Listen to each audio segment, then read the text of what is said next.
সূরা কাফের ৩০ নম্বর আয়াতে আমরা দেখেছি আল্লাহ সুবহানাহু ওয়া তাআলা আমাদের সামনে তুলে ধরেছেন জাহান্নামের সাথে আল্লাহ সুবহানাহু ওয়া তাআলার যে কথোপকথন তার একটি অংশ। এবং সেখানে আল্লাহ সুবহানাহু ওয়া তাআলা জাহান্নামকে জিজ্ঞাসা করছে যে, "তুমি কি পূর্ণ হয়ে গিয়েছো?" জাহান্নাম তার জবাবে বলছে, "আরো রয়েছে।" এবং সেই ব্যাপারে তাফসীরকারগণের মতামত কি সেটা আমরা আলোচনা করেছি। এবং এই হাদিসটা আমি এখানে উল্লেখ করতে চাচ্ছি যেটা আমাদেরকে বুঝতে সহায়তা করবে যে জাহান্নামের গভীরতা কি, এবং সেই জাহান্নাম পরিপূর্ণ হয়ে যাবে এবং জাহান্নাম নিজে বলতে থাকবে, যথেষ্ট যথেষ্ট, যে এত মানুষ জাহান্নামে নিক্ষিপ্ত হবে সেদিন। মুসলিম শরীফে হাদিসে যেখানে আবু হুরায়রা রাদিয়াল্লাহু আনহু বর্ণনা করেছেন রাসূল সাল্লাল্লাহু আলাইহি সাল্লাম থেকে, যে তারা একদিন বসেছিলেন একসাথে এবং তখন তারা সবাই একটা জোরে একটা আওয়াজ শুনতে পেলেন। এবং তখন রাসূল সাল্লাল্লাহু আলাইহি সাল্লাম তাদেরকে জিজ্ঞাসা করলেন যে, "তোমরা কি জানো এটা কিসের শব্দ?"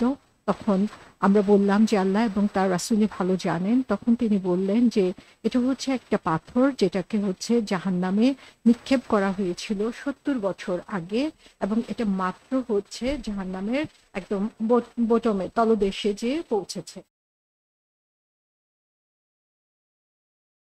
এখান থেকে আসলে আমরা বুঝতে পারি যে জাহান্নামের গভীরতা কতটুকু, এবং এরকম জাহান্নামকে পূর্ণ করে দেওয়া হবে যারা হচ্ছে আল্লাহ সুবহানাহু ওয়া তাআলার অবাধ্য হয়েছে তাদেরকে দিয়ে, এবং তাদেরকে জাহান্নামে পূর্ণ করা হবে তার যে বৈশিষ্ট্যগুলো সেগুলো আমরা এই সূরাতেই আগে জেনেছি। এরপরে আমরা দেখি ৩১ নম্বর আয়াতে আল্লাহ সুবহানাহু ওয়া তাআলা বলছেন, জান্নাতকে উপস্থিত করা হবে খোদাভীরুদের অদূরে। ৩০ নম্বর আয়াত শোনার পর, সেই আয়াত বুঝার পর অন্তরটা কেঁপে ওঠে। এবং তারপরে আল্লাহ সুবহানাহু ওয়া তাআলা এমন একটি আয়াত বলেছেন যে আয়াতটা আমাদের জন্য প্রশান্তিদায়ক, আমরা যারা জান্নাতে যাওয়ার জন্য আগ্রহী এবং জাহান্নামকে ভয় পাই। এবং এখানে বলা হচ্ছে, ওয়া উজলিফাতিল জান্নাতু লিল মুত্তাকিনা গায়রা বাঈদ, যে জান্নাতকে উপস্থিত করা হবে খোদাভীরুদের অদূরে। সো এখানে আমরা দেখি ওয়া উজলিফাত শব্দটা বলা হয়েছে যে জাহান্নামের কথা বলা হলো, এখন জান্নাতের কথা বলা হচ্ছে উজলিফাত। উজলিফাত শব্দটি এসেছে জুলফা শব্দ থেকে।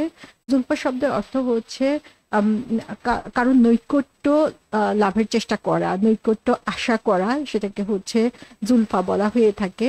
তো এর মানে হচ্ছে যে উজলিফাত হচ্ছে কারো নৈকট্য বা তার নিকটে অবস্থান আশা করা, এটা হচ্ছে স্ট্যাটাস এবং সম্মানের দিকেও হতে পারে। তো জুলফা শব্দটা থেকে আমরা যে জিনিসটা বুঝতে পারি সেটা হচ্ছে হ্যাভিং কানেকশন, কারোর সাথে একটা চ্যানেল মেনটেন করা, সেটাকে হচ্ছে জুলফা বলা হয়ে থাকে। এটা ফিজিক্যাল কানেকশন না, এটা হচ্ছে other than physical, spiritual or mental connection বলা যায়। যে কেউ যদি ঠিক আমার পাশে বসে থাকে কিন্তু আমি তার সম্পর্কে কিছুই জানি না, এরকম হয় আমরা কোথাও বড় কোনো ক্রাউডে গেলে অথবা মসজিদেও দেখা যায় যে পাশের জনকে আমরা চিনি না, সেই পাশের জনকে সেই এই যে নৈকট্য, এটাকে জুলফা বলা হয় না, বরং জুলফা বলা হয় যে এটা হতে পারে পৃথিবীর অপর প্রান্তে কেউ রয়েছে কিন্তু তার সাথে আমার কানেকশন রয়েছে, আমি তাকে জানি, সেরকম কেউ যদি হয় তখন তাকে সেটাকে হচ্ছে জুলফা বলা হয়। আর পারিব শব্দটা হচ্ছে ফিজিক্যাল ক্লোজনেস বোঝানোর জন্য। তো এখানে বলা হচ্ছে যে উজলিফাত অর্থাৎ উজলিফাতুল জান্নাত, জান্নাতকে হচ্ছে কাছে নিয়ে আসা হবে, অর্থাৎ জান্নাতকে এমন নৈকট্য দেওয়া হবে যে এই জান্নাত সম্পর্কে আমরা জানি, এই জান্নাত সম্পর্কে আমরা অলরেডি অবহিত আছি, অপরিচিত কোনো কিছু না। এবং এটা ক্লোজনেস হতে পারে স্ট্যাটাস এবং নোবেলিটির দিক থেকেও। এবং এখানে আমরা দেখি যে কাতাদা, আবু মালিক, আসুদ্দিন তারা বলেছেন যে জান্নাতকে যারা হচ্ছে মুত্তাকি তাদের কাছে নিয়ে আসা হবে। তো এখানে আমরা দেখি যে জান্নাতের জন্য এটাই সম্মানজনক যে জান্নাতকে সম্মান দেওয়া হবে এভাবে যে জান্নাতকে টেনে মুত্তাকিদের কাছে নিয়ে আসা হবে। মুত্তাকিরা জান্নাতের কাছে এখানে যাচ্ছে না, জাহান্নামে আমরা দেখি যে জাহান্নামীদেরকে ছুঁড়ে ফেলা হচ্ছে। যারা হচ্ছে মুত্তাকি তাদেরকে আল্লাহ সুবহানাহু ওয়া তাআলা সম্মানিত করছেন যে জান্নাত হচ্ছে তাদের কাছে চলে আসবে। অথবা এই উজলিফাত দিয়ে এটাও বোঝানো হতে পারে যে জান্নাতকে প্রিপেয়ার করা হবে, তাদের জন্য প্রস্তুত করে রাখা হবে। তো এটা হচ্ছে স্পেশাল অনার যারা হচ্ছে জান্নাতি হবে তাদের জন্য, যে জান্নাত তাদের কাছে চলে আসবে। এবং জান্নাত শব্দটার অর্থ কি? জান্নাত শব্দটা আমরা যদিও বেহেশত বলতে জান্নাত বুঝে থাকি, জান্নাত শব্দের শাব্দিক অর্থ হচ্ছে বাগান। এবং বেহেশতের যে কয়েকটা নাম রয়েছে এর মধ্যে একটা হচ্ছে আমরা দেখি যে জান্নাত, যেটা অর্থ হচ্ছে বাগান। এবং এই বাগানটা হচ্ছে জান্নাতানো বাগান না, এই বাগানটা হচ্ছে এমন একটা বাগান যেটাতে প্রাইভেসি রয়েছে, যেটা চারদিকে হচ্ছে ঘেরাও করে দেওয়া আছে, যে এটা তার জন্য নির্দিষ্ট, এখানে যে কেউ ঢুকে যেতে পারে না। তো প্রত্যেকের জন্য এরকম জান্নাতের নির্দিষ্ট স্থান রয়েছে। সেই জান্নাত হচ্ছে তার নিকটে চলে আসবে সেই দিন যখন তারা জান্নাতের জন্য নির্ধারিত হয়ে যাবে। সূরা শুআরায় আল্লাহ সুবহানাহু ওয়া তাআলা বলছেন, ওয়া উযলিফাতিল জান্নাতু লিল মুত্তাকিনা, জান্নাত আল্লাহ প্রিয়দের নিকটবর্তী করা হবে এবং বিপদগামীদের সামনে উন্মোচিত করা হবে জাহান্নাম। তো এখানেও আমরা দেখি যে জান্নাতকে মুত্তাকিদের কাছে নিয়ে আসা হচ্ছে, তাদের সে নৈকট্য জান্নাত লাভ করছে নিজে থেকে, অর্থাৎ জান্নাত নিজে সম্মানিত বোধ করবে সেই মুত্তাকিদের কাছে যাওয়ার জন্য, তাদেরকে পাওয়ার জন্য। তাহলে এখানে আমরা দেখি যে তাহলে স্পেশাল যে ক্যারেক্টারিস্টিক এখানে বলা হচ্ছে, যারা হচ্ছে জান্নাতে নিকটবর্তী হবে, জান্নাত তাদের নিকটবর্তী হবে, তারা হচ্ছে মুত্তাকিন। মুত্তাকি কারা? মুত্তাকি বলতে আমরা বুঝি যারা হচ্ছে আল্লাহ ভীরু আমরা বলে থাকি। মুত্তাকি শব্দটা সাধারণত যে অর্থ হয়ে থাকে সেটা হচ্ছে যারা ভয় পায়। এবং ইসলামিক দৃষ্টিতে মুত্তাকি হচ্ছে তারা যারা হচ্ছে আল্লাহকে ভয় পায়। কিন্তু শুধু ভয় পাওয়া বলে আসলে মুত্তাকি শব্দটাকে বোঝা যায় না। মুত্তাকি শব্দটার মূল অর্থ হচ্ছে বিং কনশাস, সচেতন হওয়া, প্রতিনিয়ত স্মরণ করা, যে হচ্ছে প্রতিনিয়ত আল্লাহকে স্মরণ করে এবং স্মরণ করে আল্লাহকে ভয় পায়, এবং সে কারণে সে হচ্ছে আল্লাহ নির্ধারিত সীমা বজায় রাখে এবং আল্লাহ নিষিদ্ধ কাজ থেকে নিজেকে দূরে সরিয়ে রাখে। সে কারণেই সে হচ্ছে মুত্তাকি। তাহলে মুত্তাকি হচ্ছে constantly engaged in reminding self, যে নিজেকে প্রতিনিয়ত মনে করিয়ে দিচ্ছে যে আমি আল্লাহর দাস, আল্লাহ সুবহানাহু ওয়া তাআলা আমাকে দেখছেন, আল্লাহ সুবহানাহু ওয়া তাআলার কাছে আমাকে জবাবদিহি করতে হবে। এই যে কন্টিনিউয়াসলি সারাক্ষণ মনে রাখা, সচেতন থাকা, সেটাই হচ্ছে মুত্তাকি, সেটাই হচ্ছে তাকওয়া। এবং এখানে আমরা দেখি যে বলা হচ্ছে উজলিফাতিল জান্নাতু লিল মুত্তাকিনা গায়রা বাঈদ, যে গায়রা বাঈদ, বাঈদ শব্দটার অর্থ হচ্ছে দূর। সো এটা দূর নয়। সো মুত্তাকিদের জন্য যে জান্নাতকে রেডি করে রাখা হয়েছে সেটা দূর না, জান্নাত খুব কাছে চলে আসছে। এবং আল্লাহ সুবহানাহু ওয়া তাআলা মুত্তাকিদের জন্য যে প্রমিস করেছেন সে প্রমিসও হচ্ছে দূরে নয়। তো এখানে আমরা দুনিয়াতে দেখি যে যখনই আমাদের কোনো কাজের কথা বলা হয় যে হ্যাঁ ভালো কাজ করো, ভালো কাজ করলে তোমার জন্য পুরস্কার রয়েছে, এবং সেই পুরস্কারটা মনে হয় কত দূরে, সে দুনিয়ার জীবন শেষ হয়ে আখিরাতের জীবনে। এবং এই দূরবর্তী অবস্থানের কারণে মানুষ হচ্ছে শয়তানের ফাঁদে পড়ে যায়। সে তখন হচ্ছে নগদ যা পায় সেটাই হাত পেতে নিতে চায় এবং নগদ পাওয়ার লোভে সে আল্লাহকে ভুলে যায়। কিন্তু যারা হচ্ছে মুত্তাকি তারা কি করে? তারা সর্বদা সচেতন থাকে, সেই দূরের জিনিসটাকে তারা টার্গেট করে সর্বদা আল্লাহকে স্মরণ রাখে। এবং সেদিন দেখা যাবে যে এই যে জান্নাত এত দূরবর্তী মনে হয়েছিল, সে জান্নাতটা আর এত দূরে না, এটা তাদের রিচেবল, তাদের নিজেদের যে গণ্ডি, সেই গণ্ডির মধ্যেই তারা পেয়ে যাচ্ছে। এবং শুধু এটা না, তাদেরকে যেতে হচ্ছে না সেটার কাছে, তারাই তার জান্নাতই তাদেরকে সম্মান করে তাদের কাছে চলে আসছে। তো এখানে অনেকগুলো অর্থ এখানে বোঝা যাচ্ছে যে এই জান্নাত কিভাবে নিজে সম্মানিত হচ্ছে সেই মুত্তাকিদের পেয়ে, এবং মুত্তাকিরাও সেদিন পরিতৃপ্ত হবে, যে তারা দেখবে যে তাদেরকে যেই পুরস্কারের কথা এতদিন বলা হয়েছে, যেটা গায়েব ছিল, অদৃশ্য ছিল, যেটা বিশ্বাস করা কঠিন ছিল, যেটার উপরে ইয়াকিন রাখা কঠিন ছিল, যেটার উপরে অটল থেকে দুনিয়াতে কাজ করে যাওয়া কঠিন ছিল, সার্বক্ষণিক আল্লাহকে স্মরণ রাখাটা কঠিন ছিল, আজকে সেটা আর কঠিন না, আজকে সেটা তাদের কাছে রিচেবল, সেটা তারা পেয়ে যাচ্ছে। তো এই দুনিয়াতে আমরা দেখি যে যে কোনো জিনিস অ্যাকমপ্লিশ করতে হলে আমাদের আশার উপরে নির্ভর করতে হয়, এবং সে আশাটাই অনেক সময় হচ্ছে আমরা আশা করতে করতে হতাশ হয়ে পড়ি, এবং হতাশ হয়ে হচ্ছে আল্লাহর পথ থেকে দূরে সরে যাচ্ছি। কিন্তু সেদিন যারা রাইটিয়াস তারা দেখবে যে না, সেটা তাদের যেই ক্ষমতা, সেই ক্ষমতা বা তাদের যে গণ্ডি, সেই গণ্ডির মধ্যে সেটা চলে এসেছে। এবং তাকে দূরবর্তী কোথাও হেঁটে যেতে হচ্ছে না, তাকে আর কোনো কষ্ট করতে হচ্ছে না, বরং তার যে পুরস্কার, সেই পুরস্কার তার কাছে উপস্থিত হয়ে যাচ্ছে। আয়েশা রাদিয়াল্লাহু আনহা থেকে বর্ণিত, রাসূল সাল্লাল্লাহু আলাইহি ওয়াসাল্লাম বলেছেন যে তোমরা সঠিক পথ ফলো করো, ডিভোটেড হও, মানে হচ্ছে আন্তরিকতার সাথে কাজ করো এবং সুসংবাদ দাও। তোমাদের কি হচ্ছে জান্নাতে প্রবেশ করতে পারবে না শুধুমাত্র তাদের কাজ দিয়ে। তখন তাকে জিজ্ঞাসা করা হলো রাসূল সাল্লাল্লাহু আলাইহি সাল্লামকে যে আপনিও না হে আল্লাহ রাসূল সাল্লাল্লাহু আলাইহি সাল্লাম? তিনি বললেন যে না, এমনকি আমিও না, আল্লাহ যদি আমার উপরে দয়া না করে। এবং আল্লাহ সুবহানাহু ওয়া তাআলা কাছে সবচেয়ে পছন্দনীয় কাজ হচ্ছে যে কাজটা হচ্ছে নিয়মিত করা হয়, যদিও সেটা ছোট হয়। সুবহানাল্লাহ, এখানে আমরা দেখছি যে আল্লাহ সুবহানাহু ওয়া তাআলার পছন্দনীয় কাজ করার মাধ্যমে আমরা আল্লাহ রহমত আশা করতে পারি এবং সেই রহমতের মাধ্যমে আমরা সেই জান্নাতে যেতে পারি। তাহলে এখানে আমরা দেখছি এই আয়াতের মধ্যে জান্নাতে যাওয়ার উপযুক্ত যারা, সেখানে যেই বৈশিষ্ট্যের কথা আল্লাহ সুবহানাহু ওয়া তাআলা বলেছেন সেটা হচ্ছে মুত্তাকি। এর আগে আমরা জাহান্নামে যারা হবে তাদের বৈশিষ্ট্য জেনেছি, সেগুলো আমরা যেমন অ্যাভয়েড করব, তার সাথে সাথে যারা জান্নাতি হবে সেগুলো অর্জন করার জন্য আমরা প্রতিনিয়ত চেষ্টা করব। তাহলে এখন আমরা আবারও আসছি মুত্তাকির কাছে। তো মুত্তাকি জিনিসটা কি আমরা দেখেছি, এর রুট হচ্ছে তাকওয়া।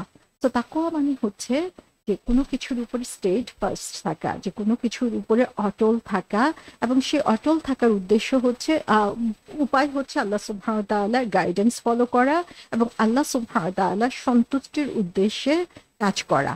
এবং তাকওয়ার মাধ্যমে আল্লাহ সুবহানাহু ওয়া তাআলা আসলে আমাদের যে ক্যারেক্টার ডেভেলপ করাচ্ছেন এখানে, সেটা হচ্ছে যে আমাদের মাঝে ইন্টিগ্রিটি, আমাদের ইন্টিগ্রিটি এমন হবে যে আমরা সরে যাব না সেই পথ থেকে।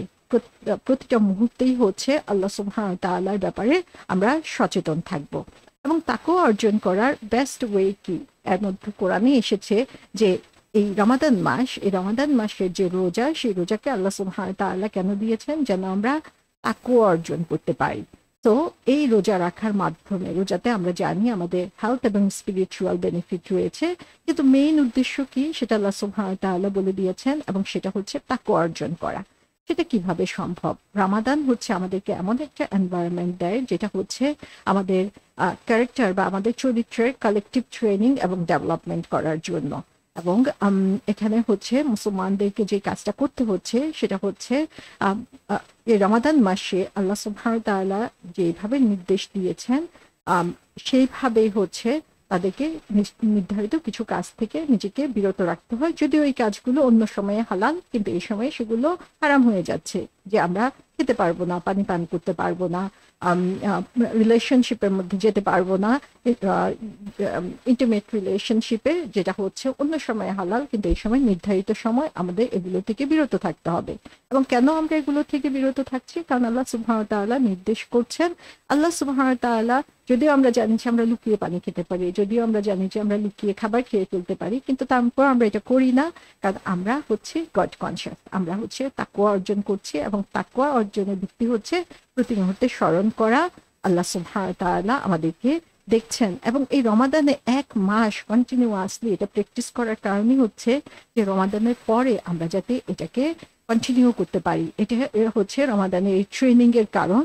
কিন্তু দুঃখজনক যেটা, সেটা হচ্ছে যে উদ্দেশ্য যেমন আমরা ভুলে যাই, সেই উদ্দেশ্যকে কন্টিনিউ করার কথাও আমরা ভুলে যাই। আমরা দেখি যে আল্লাহ সুবহানাহু ওয়া তাআলা সূরা আল ইমরানের 133 এবং 134 নম্বর আয়াতে বলছেন যে দৌড়ে চলো, দ্রুত গতিতে এগিয়ে চলো আর তোমার রবের ক্ষমার দিকে এবং জান্নাতের দিকে, যা হচ্ছে আসমান এবং জমিনের সমান বিস্তৃত এবং যা প্রস্তুত করে রাখা হয়েছে মুত্তাকিদের জন্য। তারা কারা? যারা হচ্ছে আল্লাহ সুবহানাহু ওয়া তাআলার পথে ব্যয় করে, তাদের যখন স্বাচ্ছন্দ্য রয়েছে তখন, এবং তাদের যখন অভাব রয়েছে তখনও। তারা হচ্ছে তাদের রাগকে কন্ট্রোল করে এবং অন্যকে ক্ষমা করে দেয়, এবং আল্লাহ সুবহানাহু ওয়া তাআলা মুহসিনদের পছন্দ করেন। তাহলে এখানে আমরা দেখছি যে তাকওয়া অর্জন করার জন্য আমরা শুধুমাত্র আল্লাহকে স্মরণ করছি এটা বললেই হবে না, আমার কাজের মধ্যে সেটা দেখাতে হবে, সেটা আমার চরিত্র প্রতিফলন ঘটাতে হবে, সেটা আমার দান সাদাকার মাধ্যমে দেখাতে হবে, সেটা আমার মুআমালাত পারস্পরিক সম্পর্কের মধ্যে আমাকে দেখাতে হবে। ইবনে জুজাই আল মালিকি তিনি বলেছেন যে তাকওয়ার হচ্ছে 5টা ডিগ্রি রয়েছে। ফার্স্ট যেটা, সেটা হচ্ছে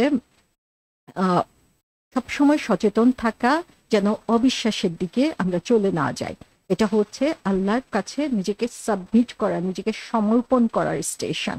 তাহলে প্রথমটা হচ্ছে কুফরি থেকে নিজেকে বিরত রাখা এবং আল্লাহর কাছে নিজেকে সমর্পণ করা। সেকেন্ড স্টেজ হচ্ছে যে সচেতন থাকা আমি যাতে গুনাহ বা খারাপ কিছু করে না ফেলি, এবং এই স্টেশনটার নাম হচ্ছে তওবার স্টেশন। থার্ড যেটা সেটা হচ্ছে সন্দেহজনক কাজ থেকে দূরে সরে থাকা, সে ব্যাপারে সতর্ক থাকা, এবং এই স্টেশনটার নাম হচ্ছে কেয়ারফুলনেস অথবা হচ্ছে সতর্কতার হচ্ছে স্টেশন। 4 নম্বর স্টেশন হচ্ছে সচেতন থাকা, যে জিনিসটা আমার জন্য পারমিসিবল, যে জিনিসটা আমার জন্য আল্লাহ সুবহানাহু ওয়া তাআলা হালাল করে দিয়েছেন সেই জিনিসটার ব্যাপারে, এবং এটাকে বলা হচ্ছে স্টেশন অফ ইনডিফারেন্স। ইবনুল কাইয়ুম রাহমাতুল্লাহ আলাইহি বলেছেন যে কিছু মানুষ রয়েছে যারা হচ্ছে যেটা ফরজ সেটা পালন করবে এবং যেটা নিষিদ্ধ সেটাকে অ্যাভয়েড করবে, কিন্তু শয়তান তাদেরকে ব্যস্ত করে রাখবে যে পারমিসিবল অ্যাক্ট সেগুলো দিয়ে, যা আনটিল তারা হচ্ছে তাদের যে সময় রয়েছে সেটাকে সঠিকভাবে ব্যবহার না করে। তো এখানে আমরা দেখছি যে হালাল কাজেও আমাদেরকে সচেতন থাকতে হবে যে আমরা অহেতুক সময় নষ্ট করছি কিনা এবং সেই সময়টা যথার্থভাবে কাজে লাগাচ্ছি কিনা। 5 নাম্বার হচ্ছে বিং কশাস, যে সতর্ক হওয়া, letting anything enter the heart save Allah, যে আমাদের অন্তরে কোনো কিছু এমন যেন অনুপ্রবেশ না করে যেটা আল্লাহ সুবহানাহু ওয়া তাআলা পছন্দ না করেন, এবং সেটা হচ্ছে স্টেশন অফ উইকনেস। এবং এজন্য আমাদেরকে প্রতিনিয়ত যে কাজগুলো করতে হবে সেটা হচ্ছে যে সিনসিয়ার ইন্টেনশন থাকতে হবে, আমাদের ইখলাস থাকতে হবে, একান্ত ঐকান্তিকতা থাকতে হবে, যাতে আমরা আমাদের তাকওয়াকে আরো ইমপ্রুভ করতে পারি। আমরা এখন যে লেভেলে আছি সেই লেভেল থেকে যাতে আমি আরো উপরে যেতে পারি। সেকেন্ড যে জিনিসটা, যে আল্লাহ সুবহানাহু ওয়া তাআলার কাছে আমাদেরকে প্রতিনিয়ত দোয়া করতে হবে। আমরা দেখি যে রাসূল সাল্লাল্লাহু আলাইহি ওয়াসাল্লাম প্রতিদিন দোয়া করতেন, আল্লাহুম্মা ইন্নী আসআলুকাল হুদা ওয়াত তুকা ওয়াল আফাফা ওয়াল গিনা, হে আল্লাহ আমাকে গাইডেন্স দান করো, আমাকে তাকওয়া দান করো, আমাকে ওয়াল আফাফা ওয়া ভার্চু দান করো, এবং আমাকে গানি অর্থাৎ সাফিসিয়েন্ট অ্যামাউন্ট অফ মানি অথবা সম্পদ দান করো। থার্ড যে জিনিসটা আমাদেরকে করতে হবে যে আল্লাহ সুবহানাহু ওয়া তাআলার ইবাদতে আরো বেশি মনোনিবেশ করতে হবে, এবং যত আমরা আল্লাহর ইবাদত করব তত বেশি আমরা তাকওয়া অর্জনের পথে এগিয়ে যাব। 4 নাম্বার হচ্ছে সুন্নাহ ব্যাপারে আমাদেরকে খেয়াল রাখতে হবে, যখনই সম্ভব সুন্নাহকে ভালোবাসা এবং সুন্নাহকে ফলো করার জন্য চেষ্টা করতে হবে। রাসূল সাল্লাল্লাহু আলাইহি ওয়াসাল্লামকে ফলো করার মাধ্যমে আমরা আসলে আল্লাহ সুবহানাহু ওয়া তাআলার কাছাকাছি যেতে পারি। ইমাম মালিক রাহমাতুল্লাহ আলাইহি বলেছেন সুন্নাহ হচ্ছে নুহার নৌকার মতো, যে আর্ক অফ নূহ আলাইহিস সালামের যে নৌকা, যে হচ্ছে এটাতে উঠবে সে নিরাপদ থাকবে, যে উঠবে না সে হচ্ছে ডুবে যাবে। আল্লাহ সুবহানাহু ওয়া তাআলা আমাদের সবাইকে মুত্তাকি হওয়ার মতো যোগ্যতা দান করুন।